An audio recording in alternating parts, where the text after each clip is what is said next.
Yo brother, kali ini Jeff Pacino akan merangkum film Jepang berjudul Tokyo Revenger.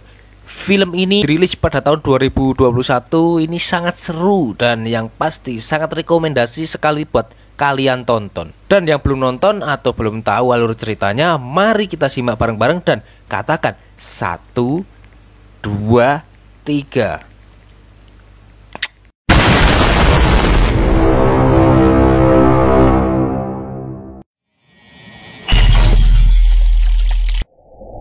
Pada awal film kita diperlihatkan seorang yakuza yang dikejar oleh seseorang menggunakan mobil di dalam sebuah gedung parkiran. Dan tiba-tiba yakuza itu pun ditabrak dan bahkan dilindas. Anjir, baru awal film aja udah brutal bangsat. Oke, lanjut. Di dalam mobil tersebut terdapat dua orang petinggi manji bernama Kisaki Teta dan Sano Manjiro alias Miki. Kisaki kemudian turun dari mobilnya dan menghampiri yakuza yang sedang sekarat tersebut. Lalu dia pun berkata, mulai sekarang daerah ini akan dikuasai oleh Tokyo Manji. Dan inilah Tokyo Revenger. Scene berganti di sebuah kos-kosan kumuh dan terdapat anak muda bernama Takemichi yang baru bangun dari tidurnya. Pada saat sarapan roti yang sudah basi, Takemichi terkejut melihat berita di TV bahwa geng Tokyo Manji yang sedang berperang dengan yakuza telah menewaskan dua warga sipil yang tak lain adalah Tachibana Hinata dan adiknya Tachibana Naoto. Takemichi pun seolah tak percaya dengan berita tersebut karena Tachibana Hinata adalah satu-satunya wanita yang pernah dekat dengannya sudah mati. Berita kematian Hinata ini membuat Takemichi galau sampai di tempat kerjanya. Takemichi yang tidak fokus bekerja pun dimarahi salah satu rekan kerjanya.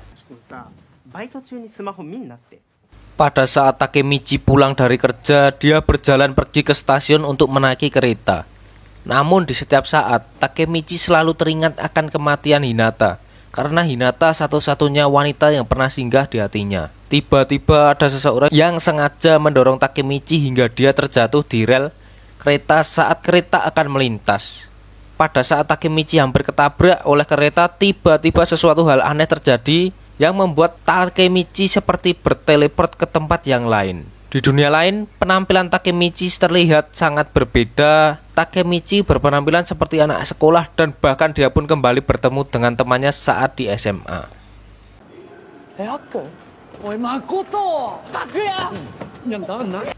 Takemichi bercerita kepada teman-temannya bahwa sebelumnya dirinya akan ditabrak oleh kereta.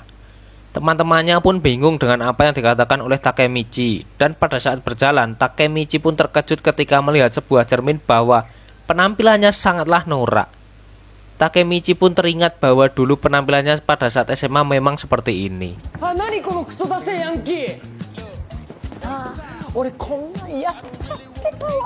Teman-temannya pun memberi penjelasan bahwa hari ini mereka akan tawuran dengan anak kelas 2 SMA Shibuya.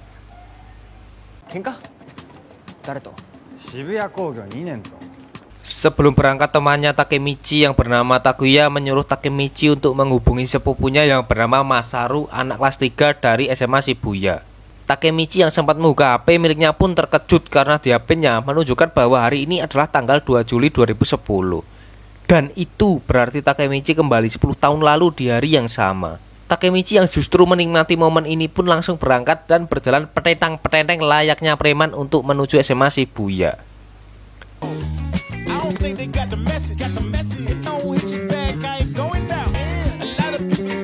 Sesampainya di sana, Takemichi dan teman-temannya pun menantang setiap anak kelas 2 SMA Shibuya yang lewat. Lalu tiba-tiba muncul anak kelas 3 yang dipimpin oleh Kiyomasa datang menghampirinya. Kiyomasa merupakan anggota dari geng Tokyo Manji sehingga itu membuat Takemichi dan teman-temannya ketakutan. Beberapa saat kemudian muncul sepupu Takemichi yang bernama Masaru dan ternyata Masaru ini hanyalah seorang kacung. Masaru dibully habis-habisan oleh Kiyomasa dan itu jelas tidak ada lagi yang akan menolong mereka. Tiba-tiba Takemichi teringat akan masa itu bahwa kejadian ini mereka akan dipukuli habis-habisan dan akan dijadikan budak oleh Kiyomasa. Pada akhirnya mereka pun diajar hingga babak belur Dari kejadian ini membuat Takemichi menjadi pengecut lalu kabur dari sekolah hingga ia menjadi seperti sampah dan sering meminta maaf sampai dewasa. Pada malam itu Kiyomasa berkata bahwa mulai detik ini mereka akan jadi budak geng Tokyo Manji. Tokyo Manji Kai no Dorena. Kemudian Takemichi yang berjalan sempoyongan akan pergi ke rumah Hinata. Takemichi membayangkan seperti apa Hinata saat ini. Sesampainya di rumah Hinata dan akan mengetuk pintu, Takemichi melihat Hinata berdiri di sampingnya. Takemichi pun menangis melihat Hinata, lalu mereka pun berduaan di parkiran sembari Hinata mengobati luka Takemichi dengan memberi perban pada lukanya. Takemichi berkata bahwa dia sangat senang bisa melihat Hinata saat ini. Hinata pun bingung apa yang telah dikatakan oleh Takemichi. Takemichi pun berkata bahwa ini adalah kilas balik dan 10 tahun lagi dia akan mati. Hinata pun berkata bahwa Takemichi tidak mungkin mati karena dia adalah pria yang kuat. Dan Hinata pun ingin Takemichi hidup bersamanya hingga 10 tahun ke depan.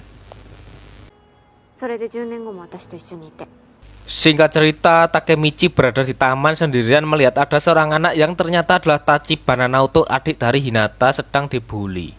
Takemichi lalu bangkit berdiri dan menyuruh pembuli itu untuk segera pergi. Dengan menendangi sebuah ayunan, Takemichi berniat menakut-nakuti pembuli Naoto. Namun justru ayunan tersebut malah balik mengenai dirinya hingga terjatuh.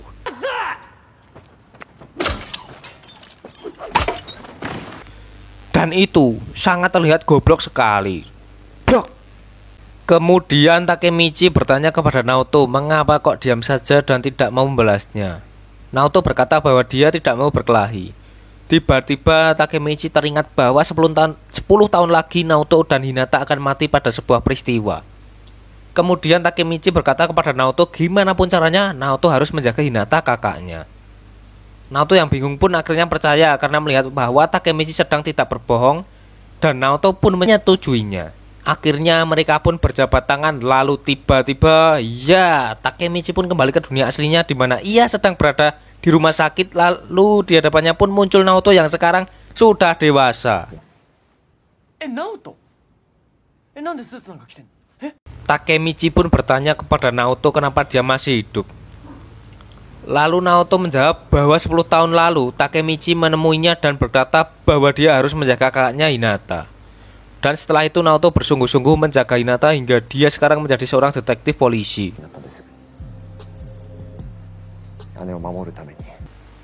Takemichi yang beranggapan kejadian barusan hanya kilas balik masa lalu biasa, ternyata Takemichi benar-benar kembali ke masa lalu dan merubah masa depan. Kini takdir Naoto telah berubah, namun sayangnya Hinata kakaknya tidak selamat dan tetap tewas.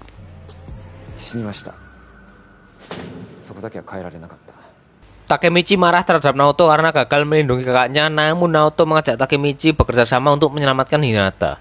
Sementara itu di tempat lain seorang telah diajar oleh Kisaki Teta karena gagal menjalankan tugasnya, yaitu membunuh Takemichi di stasiun kereta api.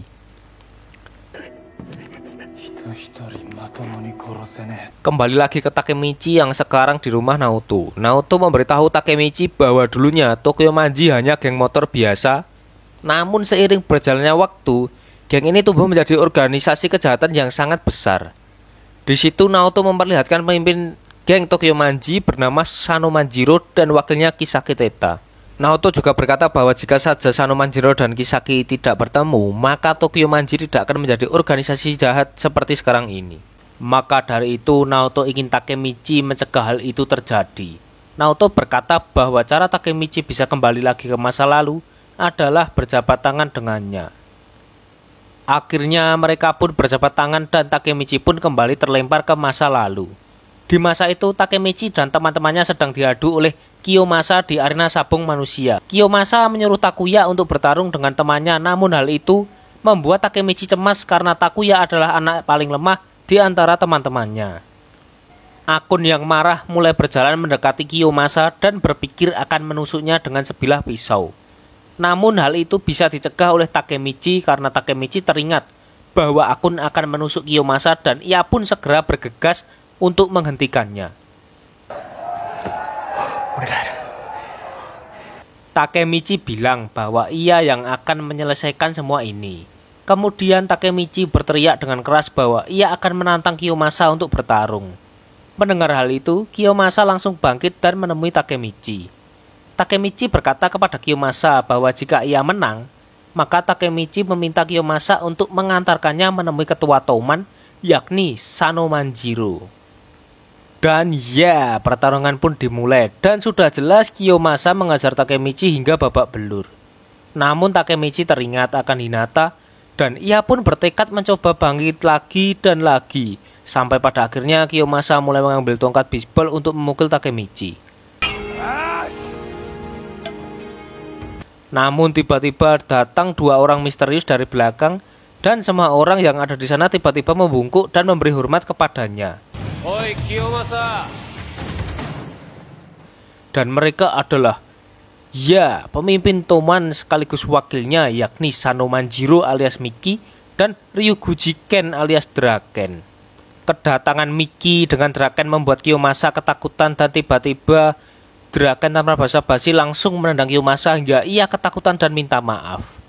Miki tiba-tiba mendekati Takemichi hingga ia ketakutan dan tak disangka-sangka Miki malah mengajak Takemichi untuk menjadi temannya.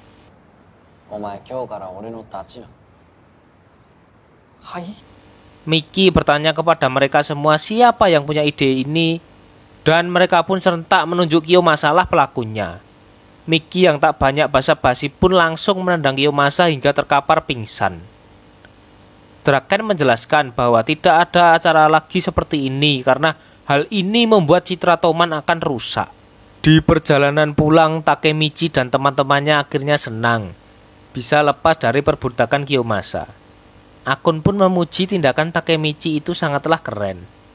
Takemichi pun sempat menemui Hinata untuk mengajaknya menonton festival kembang api dari atas atap gedung.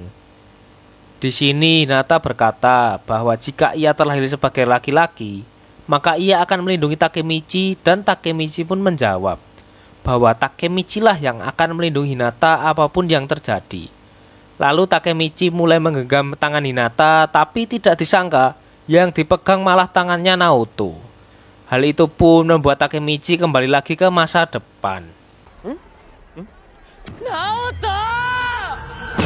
Takemichi akhirnya terbangun dan kembali lagi ke masa depan. Sesuai prediksi Naoto bahwa teorinya ini sangatlah benar, bahwa hanya lewat berjabat tangan dengan Naoto lah Takemichi bisa bolak-balik ke masa lalu dan masa depan. Kembali lagi ke pembahasan di mana Naoto menjelaskan kepada Takemichi untuk mencegah Sanomanjiro bertemu dengan Kisaki Teta.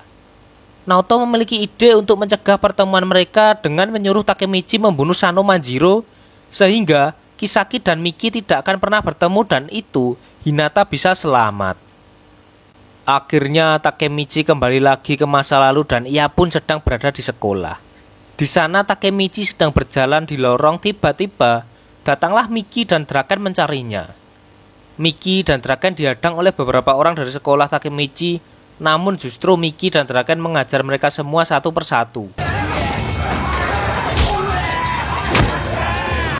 Takemichi yang melihat Miki seperti itu pun berpikir, mana mungkin saya bisa membunuh Miki yang seperti iblis ini. Miki dan Draken mencoba mengajak Takemichi untuk keluar bermain, tetapi Hinata kemudian datang dan tiba-tiba menampar Miki. Sontak hal itu membuat Takemichi kaget. Draken yang tak terima pun mendatangi Hinata namun dicegah oleh Takemichi bahwa ia akan melindungi Hinata apapun yang terjadi. Bahkan dia siap mempertaruhkan nyawanya untuk Hinata. Takemichi sempat berpikir akan diajar oleh Miki, namun Miki ternyata hanya bercanda dan mana mungkin ia akan mengejar orang yang telah melindungi wanita. Kemudian Hinata baru tahu kalau Miki dan Draken adalah temannya Takemichi. Maka dari itu Hinata memperbolehkan Takemichi untuk pergi. Kemudian Miki, Draken dan Takemichi pun pergi menggunakan sebuah sepeda. Takemichi bertanya kepada Miki mengapa ia mau berteman dengan orang seperti dirinya. Miki menjawab bahwa Takemichi sangatlah mirip dengan kakaknya yang sudah meninggal, di mana sifatnya sangat pemberani namun padahal dirinya lemah. Di sana Miki berkata bahwa ia tertarik dengan Takemichi dan Miki pun menawari Takemichi untuk bergabung dengan Tokyomanji. Miki pun juga mengajak Takemichi untuk hadir di rapat Tokyomanji malam hari nanti. Singkat cerita, Takemichi pun datang untuk menghadiri rapat tersebut yang sudah dihadiri oleh anggota Tokyo Manji lainnya. Di malam itu, ia juga bertemu dengan Kiyomasa. Tak lama kemudian, datanglah Miki dan Draken dengan mengendarai sebuah motor. Draken yang melihat Kiyomasa di sana langsung mengusirnya dari rapat itu dan mengeluarkannya secara tidak hormat dari geng Tokyo Manji. Sementara pada rapat itu Miki membahas sebuah tragedi di mana sahabatnya Pacin dan pacarnya habis diserang oleh geng Mobius yang diketuai oleh Osanai. Miki yang tak terima hal itu pun langsung merapatkan barisan dan segera ingin membalas dendam kepada Mobius dan berencana akan membantai mereka pada 13 Juli nanti.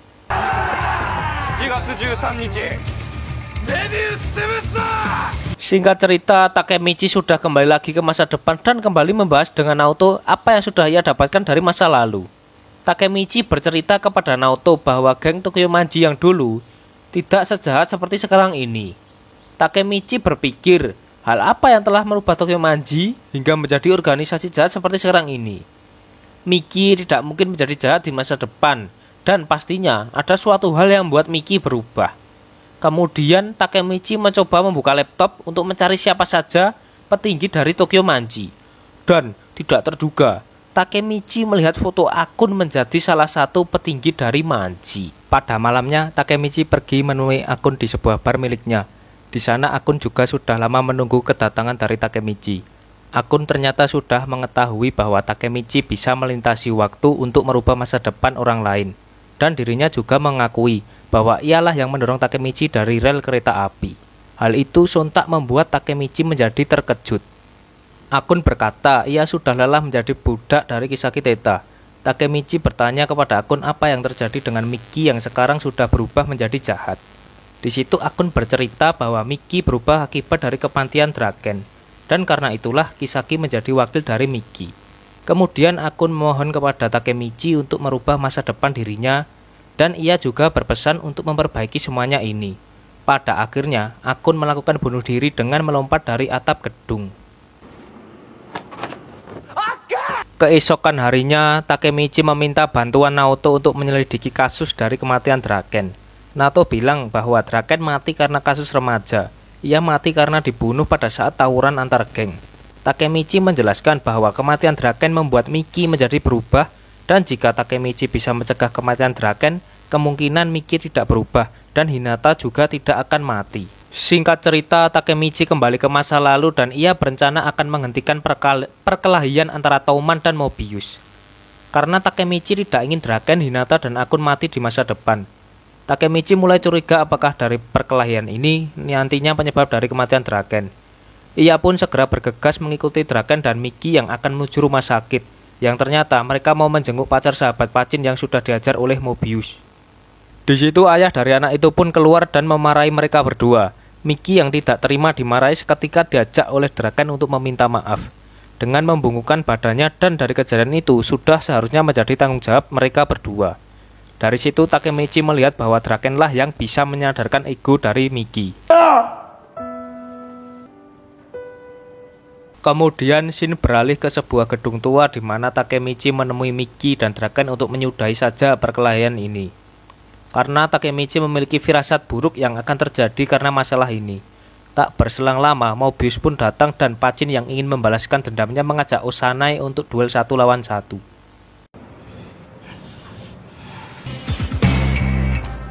Duel pun terjadi namun Pacin kalah telak oleh Osanai. Kemudian Miki pun turun tangan dan hanya dengan 1 lompatan dan 1 tendangan saja, Osanai terkapar dan tak berdaya. Pada saat Miki lengah, Osanai mengambil pecahan botol dan berniat menusuk Miki. Namun hal itu berhasil digagalkan oleh Draken yang menangkis dengan tangannya. Dari kejadian itu, Takemichi merasa bahwa dia sudah berhasil mencegah kematian dari Draken. Keesokan harinya, Takemichi dan Hinata sedang berjalan-jalan namun Takemichi melihat anggota Mobius berkeliaran di sekitar mereka. Takemichi kemudian mengikuti mereka dan melihat ternyata Kiyomasa sudah bergabung dengan Mobius. Di situ Takemichi mendengar percakapan mereka bahwa Kiyomasa ingin membunuh Draken. Kiyomasa ingin balas dendam karena Draken sudah membuatnya keluar secara tidak hormat di geng Tokyo Manji. Sialnya Takemichi malah ketahuan oleh mereka dan pada akhirnya ia dihajar oleh Kiyomasa dan bahkan diikat dengan laban. Beruntung tak lama kemudian Hinata datang untuk menolong Takemichi. Takemichi merasa dirinya lemah dan tak bisa berbuat apa-apa, namun Hinata berkata bahwa meskipun Takemichi lemah, ia tetap selalu berjuang untuk segalanya. Sementara itu Miki sedang menunggu Draken di sebuah gedung yang tua, namun ternyata Draken sendiri juga sedang menunggu Miki di tempat yang berbeda. Ternyata Draken sudah dijebak oleh orang Mobius dan tiba-tiba Osanai datang untuk meroyok Draken. Sementara Miki yang merasa kalau ini adalah jebakan, ia segera bergegas untuk mencari Draken. Di jalan, Miki melihat seorang yang ternyata adalah Kisaki Teta dan itulah pertama kalinya Miki bertemu dengan Kisaki.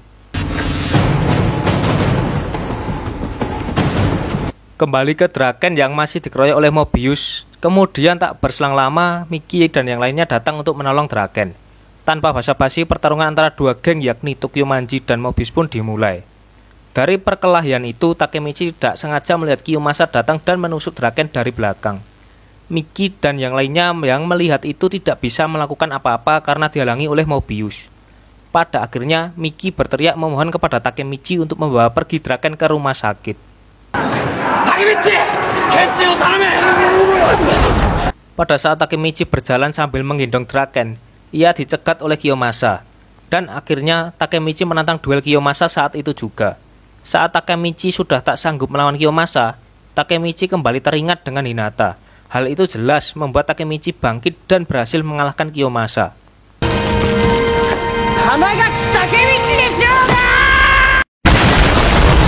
Singkat cerita, perkelahian telah usai dan mereka semua termasuk Miki pergi ke rumah sakit dan menunggu kabar hasil operasi dari Draken. Di sana, Miki berkata bahwa Draken adalah pria yang kuat dan tak berselang lama, dokter keluar dari ruang operasi dan mengatakan bahwa operasi Draken telah berhasil. Sontak mereka pun bahagia mendengar kabar tersebut, termasuk Takemichi dan Miki. Miki pun menyendiri dan menangis karena ia senang Draken bisa selamat. Akhirnya Takemichi sudah kembali lagi ke masa depan dengan senyum yang bahagia. Di situ juga terlihat bahwa Akun sudah kembali hidup dan yang jelas Takemichi berlari menuju rumah Hinata dan mendapatinya bahwa Hinata masih hidup. Kemudian film pun selesai.